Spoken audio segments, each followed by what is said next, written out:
Saps, bro. Saps. You gotta be doing the saps. Everybody's doing the saps. Saps are where it's at. SAP, sometimes S, because, bro, dude, amazing. You just gotta have it. I want it. Everybody wants it. You should want it. Are you doing it? Come on. Come on, bro. Do it.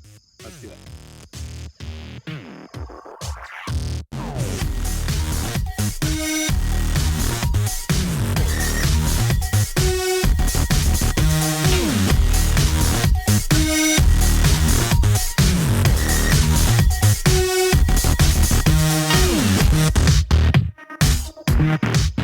Hey, Denver Black Soil Farmer here.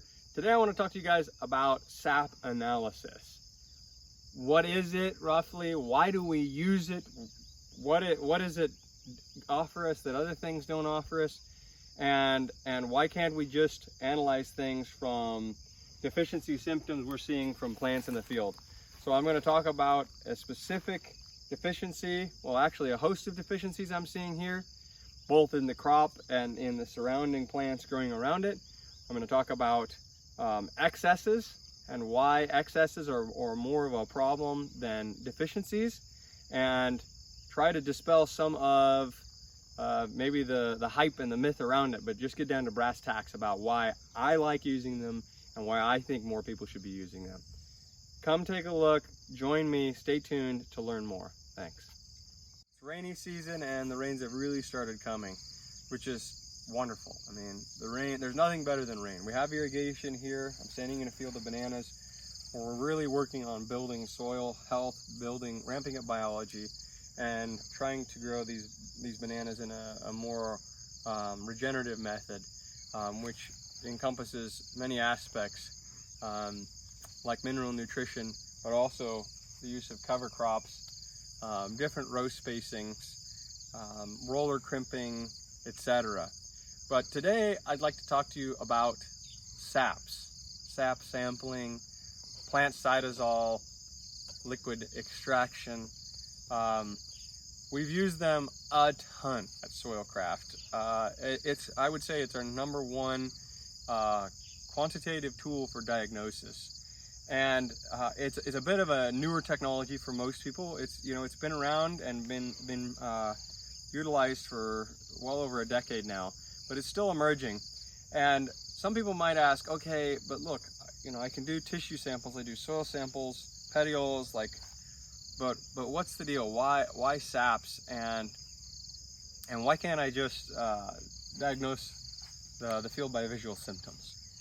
And that's a great question. So I wanted to take a minute to address these issues. This is a perfect example of that. So I've moved to Zambia, and as such, I don't have my trusted lab. I've trust Apical Labs, been using Apical Labs now in the US for 3 years now myself, and Soilcraft has been using them since they opened their doors. And I've been without them here, and let me tell you, it's a challenge. And here's the reason why. We've got some bananas here that we've planted, and they've been doing well, but we've transplanted. Anytime you transplant, there's a shock. But we come out here and we say, oh, the bananas are looking yellow. And of course, the old adage is just add nitrogen, right? Oh, let's just pour nitrogen to it. But we've learned and are learning that's not the answer, right? Because A, the deficiency is likely not nitrogen, and B, just adding nitrogen, you're not only adding nitrogen, you're adding other things that come with synthetic, at least in synthetic forms, or even in manure forms. You're often getting things like sodium that you're not bargaining for. And so we come out here to the field to diagnose the symptoms. Now let me talk a little bit about that.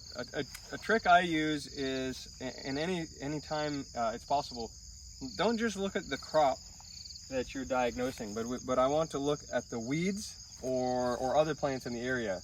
So we previously had a cover crop here of sun hemp and sorghum and sunflowers, and we roller crimped them here, but you'll find there's still some escapes. And so come take a look. I want to show you. Look at this sorghum leaf.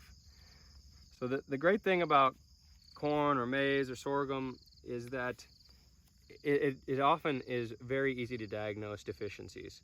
that even this here, we're looking at multiple deficiencies here, right? We're looking at pale green new growth as opposed to darker green old growth, which tells me, we're looking potentially at a sulfur deficiency. But we also have interveinal chlorosis, which it could be magnesium. But we also have what we see could be symptoms of zinc deficiency. So we're looking at multiple deficiencies. So where do I start? Do I use them all? Which one is the most limiting, right? Because we normally talk about Liebig's most limiting. But we're learning as we utilize these sap samples that actually chasing the most limiting element, the deficiency, is often like a dog chasing its tail. We spend a lot of money and time, and it takes time to get anywhere. Sometimes we end up nowhere, right back where we started. So this is a good way to diagnose. But here we're looking at multiple deficiencies, and we've also learned that what? Deficiencies are often caused by excesses through antagonism. Too much sodium will antagonize potassium, and then we're thinking, I'm short on potassium, when in fact I'm high in sodium. The one causes the other, but excesses don't show up. Deficiencies show up, and we have multiple deficiencies. We don't know where to start. Let me show you. So we applied a foliar to the bananas, but also I said, hey, let's do a foliar to the cover crop here in the middle, so that we can see if we've made progress. So here we sprayed. I had them spray 10 meters of foliar. Where I just showed you was beyond the check. And here now, look, we see most of the deficiencies are disappearing. There's still some light green in the leaves, but we're making progress. Here, see, still some deficiencies, but significantly better than where we were just at. But here's something else. Okay, so we address some deficiencies. Oh, great, we're making progress. But what we see in the bananas is a different story.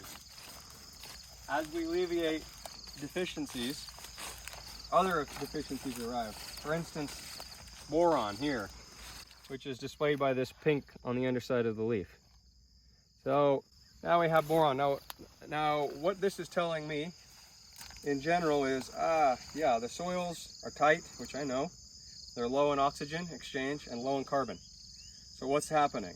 Well, there's not the mineralization going on that we need. So the trace elements, especially our cations, our positively charged elements, are not being released for the plant to take up ad hoc as needed. So obviously we should know the basics first, but we're addressing those. We have cover crops, we're rolling those in, we're adding carbon, we're doing fertigations with molasses and other biostimulants for carbon sources.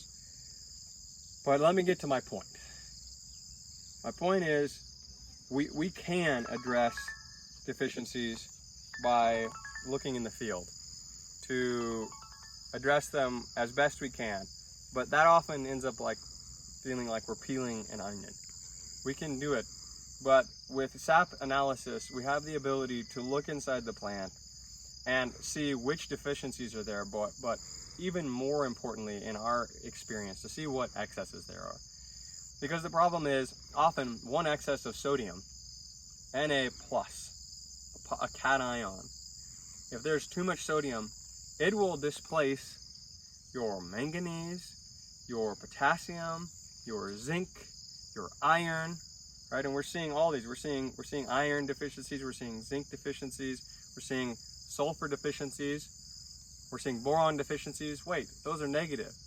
Over on the negative side, what else might we see? Well, very often we see aluminum or chlorides in excess. Aluminum and chlorides in excess will cause boron and molybdenum to be displaced, and we'll see sulfur to be deficient.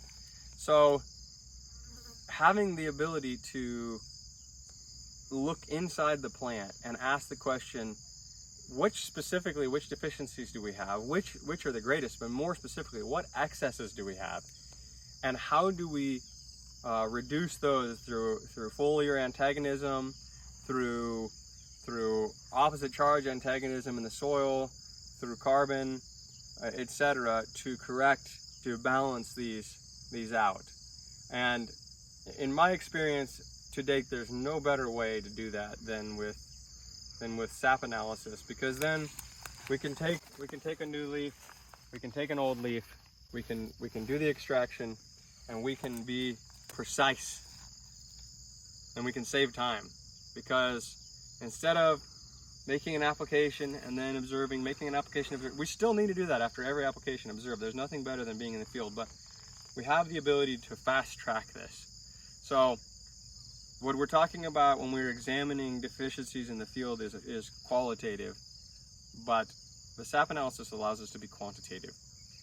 The other aspect that I love about SAP analysis is we can not only measure the plant and ask what's in excess, what should we do to treat it, but then we can make a precise, calculated recommendation, make the foliar or fertigation that's required, soil application that's required, and then test 3 to 4 days, 5 days post application, and ask the question, did we move the needle? Did we move the needle we were trying to move, and by how much? Which allows us to really dial in rates, allows us to know that when we have an excess of sodium of 300 parts per million, if we use a foliar spray or a fertigation at however many liters per hectare, we know we're moving the needle by this much. And granted, it's not always a 1-to-1, but in time we get these ranges. So I hope this helps explain to you why we value SAP analysis so much. And I hope this example shows you how nuanced and complicated things can be. But stay tuned, because as soon as I get SAP analysis for Zambia, I'll be able to show you kind of the rest of the story. I'm still waiting for my import to come in. It should be in any day, the ability to import from Zambia. So stay tuned.